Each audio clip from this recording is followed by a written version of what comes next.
پھر یہ کہ عورت کا ذاتی پردہ ہے، وہ دو ہیں، ایک اس کا ستر ہے اور ایک ہے اس کا حجاب۔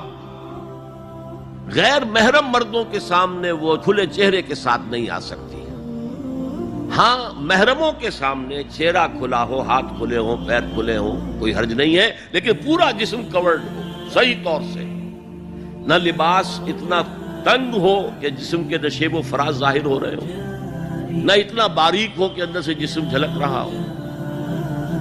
یہ اگر ہے تو پھر حضور نے فرمایا ہے کہ اللہ کی لعنت ہے کاسیات عاریات پہ، جو لباس پہن کر بھی ننگی ہوتی ہے۔ اس اعتبار سے یہ سطر جو ہے وہ تو کور کرنا ضروری ہے۔ اس سے آگے صرف شوہر یا کوئی سرجن بوقت ضرورت مجبوری میں کہ عورت کوئی سرجن میں اویلیبل نہ ہو،